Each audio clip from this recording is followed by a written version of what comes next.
Welcome, sweet friends, to the channel Frugal Money Saver. My name is Emmy. My husband is Paul. We're so happy you have joined us today.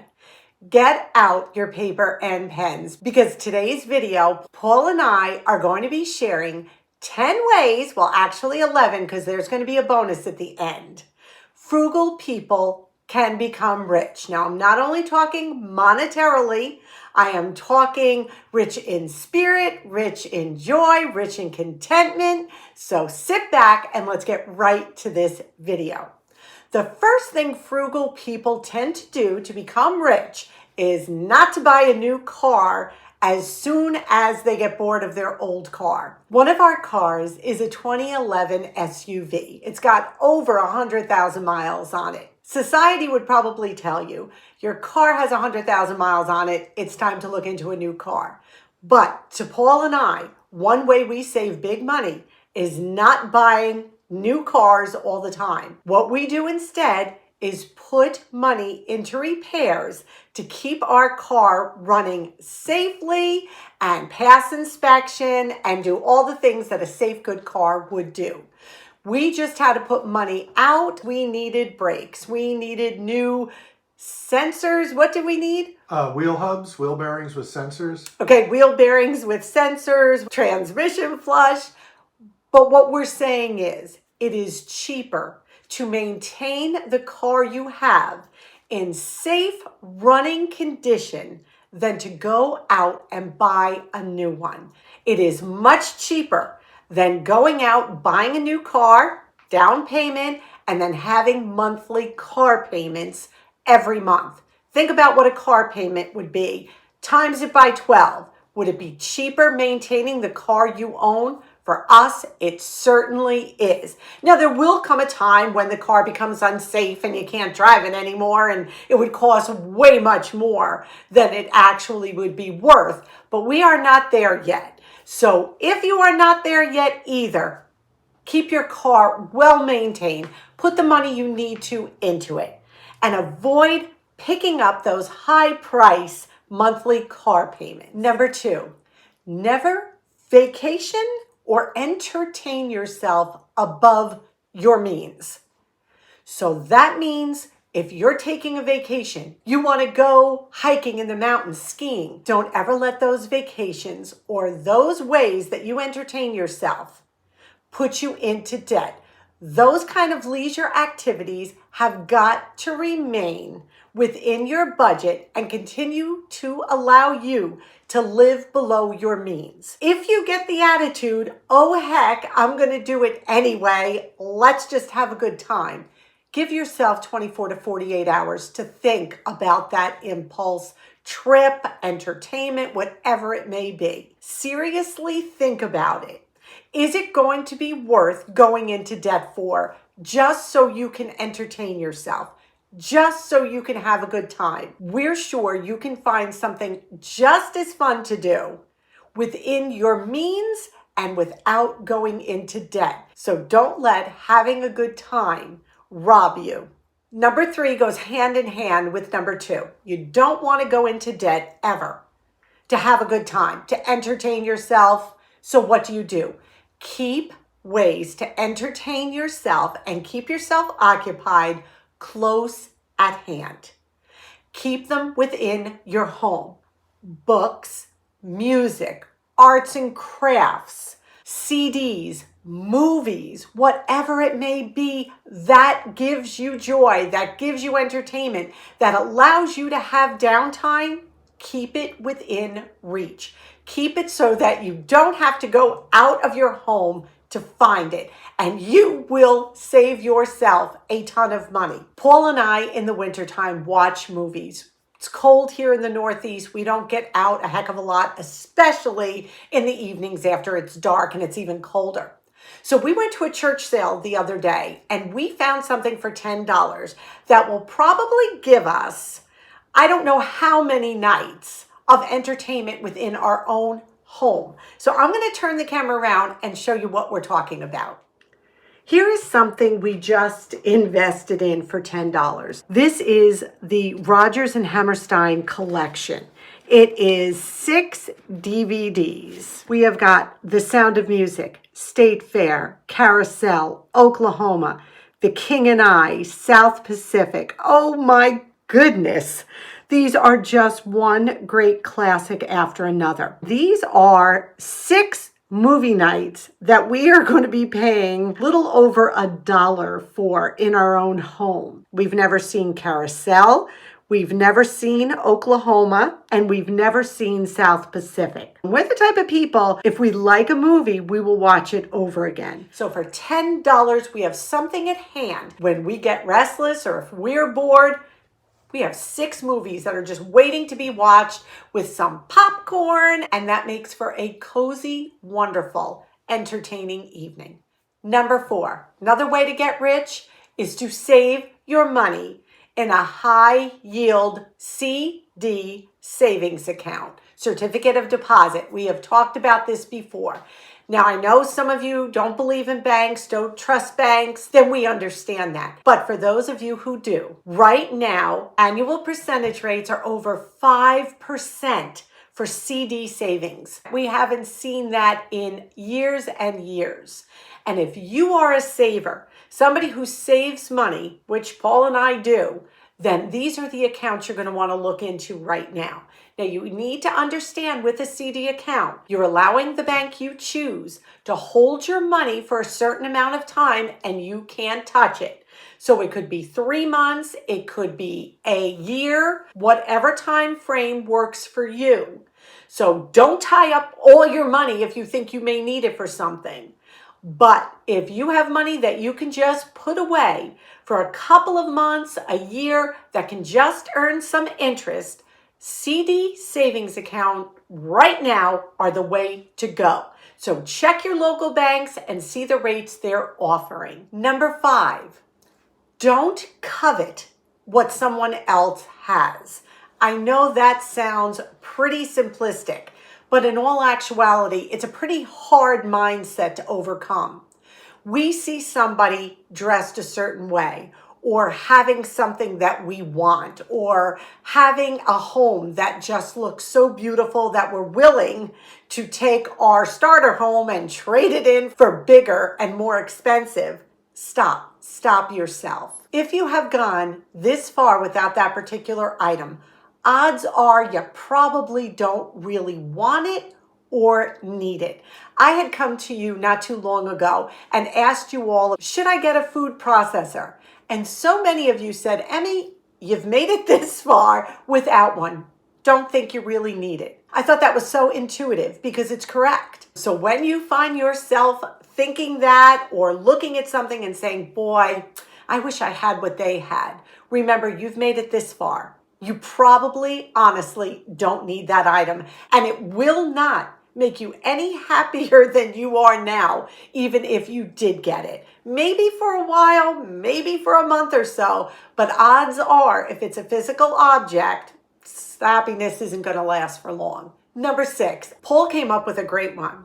He says, please encourage them not to shop with their eyes. And I was like, well, what do you mean? He wanted me to tell you that when you're scrolling through your social media pages and these ads pop up, because those ads are all directly linked to you personally. Social media follows what you look at, the items you buy, where you buy them, and they will continue to put in your feed items that they know you will find appealing. Think about that. This is a huge industry, and they think they're much, much smarter than we are, but we know they're not. We're on to them. So Paul basically is saying, don't shop with your eyes. When you walk into a store and those glittery displays are beautiful, especially now that the holidays are coming, and you see those sale signs and see that you must have certain objects to fit in or to be cool. You like that? Try not to shop with your eyes. Shop for what you truly need. Number 7, buy good quality used whenever possible. If someone were to pass me on the street, I don't think they would point at me and say, oh my gosh, look at her. She looks like she buys used clothes. I just don't think so. Maybe they would. But the items we find used in thrift stores, at Goodwill, in church rummage sales are beautiful, are lovely. They're like new, they're clean, and we save ourselves so much money. Money that we then take and put into CDs. When it comes to home furnishing, clothes, costume jewelry, small kitchen gadgets, things like that, look for used. Don't be fooled that new is going to be so much better, because not always the case, especially if something is vintage or made really well back in the day. You're going to get much more wear out of a classic looking wardrobe than you will buying some fad that's going to last a year and then you're going to have to toss in the garbage. Number 8, shop around before you buy anything that is new. Now, there are certain things that we can't negotiate. The price at the gas pump, but you can look in your area and find which gas station has the lowest prices. A gallon of milk, can't go up to the cashier and say, I want to give you $2 for this instead of $3. There are things that we need to accept, but there are ways around that as well. So you're going to look for the cheapest gas pump in your area and buy your gas there. You're going to look at the store flyers and find out what has the lowest prices. If you are looking for major appliances that you need to buy, please check around. Don't take the price at face value. Ask, can you bring it down if I pay cash? Do you possibly have a dent and scratch model, which is basically brand new, but maybe has a little ding in it or a little scratch on it? Doesn't matter. Our little freezer in the other room came with a little scratch on it. They gave us money off. It runs perfectly. It's cosmetic. And also check reviews. Do your research. If you are going to buy something new, check out Consumer Reports. The library has them for free. Look and research what you're buying, especially if it's a higher priced new item. Ask questions. Don't accept that first price, because I guarantee you they're going to be able to do better. Especially if you say, well, I saw it over at the other store and it's $100 less, but I would like to give you my business for the new washing machine or the new dryer or whatever it may be. So be savvy, know your prices, do your research, and save yourself some money. Number 9, you know what I'm going to say because this comes in every single time we tell you how to save money, and that is cooking from scratch. Now listen, we all have some convenience items somewhere in our home, but the majority of your meals should be from scratch cooking. It will save you so much money. Compare a 5-pound bag of potatoes to a 1-pound bag of frozen French fries. You can just do so much more with it. Now, if you are unable to cook or you aren't able, that's something different. But if you have the time, try to cook from scratch and do it economically. Check those clearance racks. Use any kind of app that you can, like Too Good To Go, to check for discounted produce and meats in your area. Stock up on sale items when you see them. Continue to have a well-stocked pantry and a well-stocked freezer. We're going to turn the camera around. We're going to show you what we stumbled on the other day. And this is the kind of thing we're talking about. Here you go. Here's our surprise Acme clearance haul. Acme has been having some amazing clearance deals. I'm not sure what's going on with that store, but it works for us. First thing we got were 4 boxes of Ronzoni lasagna at 75 cents a piece. Yes, here's the tag. 75 cents a piece, so 4 boxes cost $3. And the best part is these are good till May of 25. Great stock up item. The next item that was on clearance were the Pennsylvania Dutch extra wide egg noodles. These were 87 cents a bag. So for the 2 bags, we paid $1.74.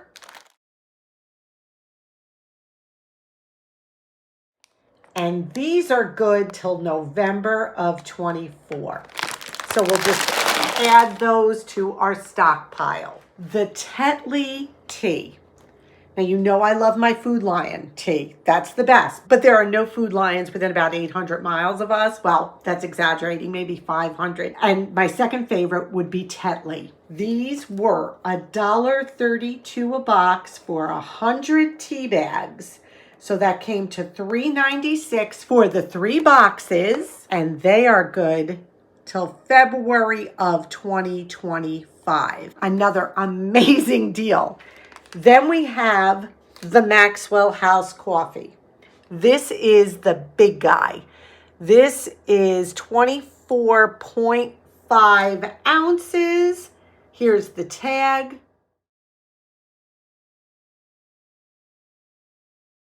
We paid $4.50 for this. And this is good till January of 24. Just some great stock up items. So the total amount for all these items was $13.20. These are all items we use. These are all stock up items. These are also really wonderful items for your local food pantry. So stock up for them as well. Number 10, you want to save more money? You want to be able to put more money in the bank? You want to pay down your debts, your mortgage, whatever it may be? Use less. Use less heating oil. Lower your temperature just a bit. Do not make yourself uncomfortable or unsafe in any way. But if you can go down a degree, do it. That will save you money. Use less gasoline. Don't drive around unless you have to. When you brush your teeth or you wash the dishes, whatever it may be, turn the water off in between. When you leave a room, shut the lights out. Don't leave a room and leave the TV going. I do this.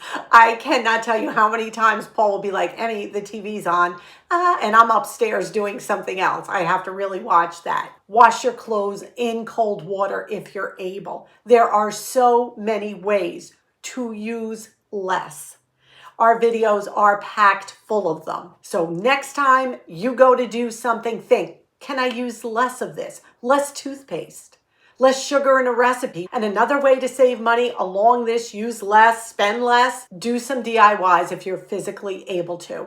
And do DIYs that are within your comfort range. Do not attempt a DIY that is dangerous or that will end up costing you money or that you really don't think you can handle. So please, when it comes to DIYs, do what you know you're able to do. Keep it safe.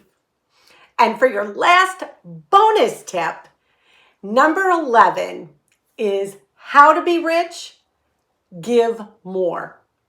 That will make you rich. Enjoy, contentment, in spirit.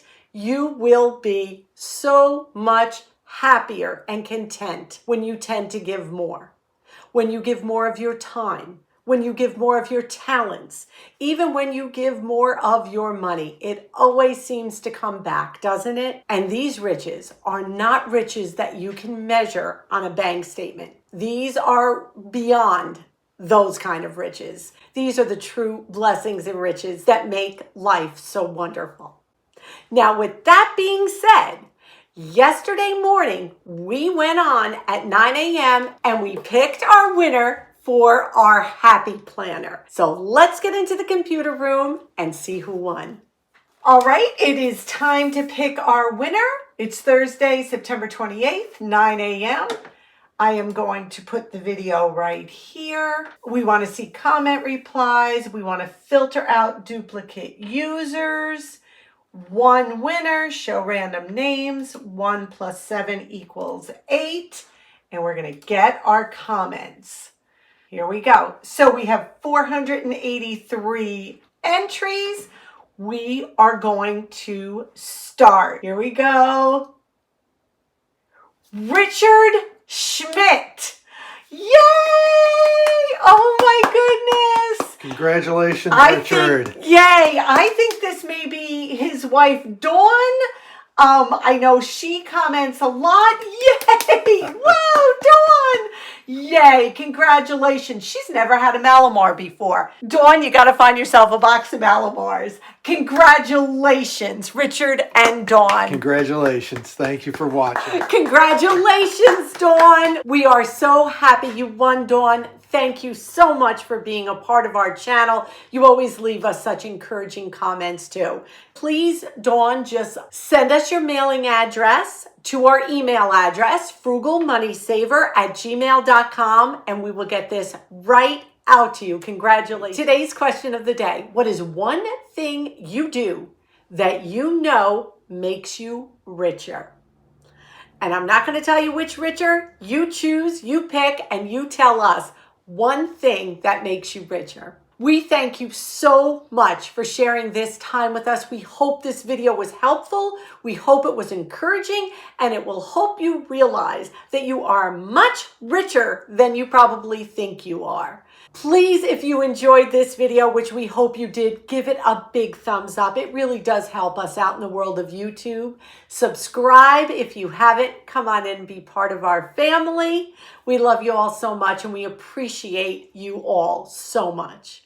We ask you to be well. We ask you to be safe. And above all, we wish you blessings. Until our next video, may God greatly bless you.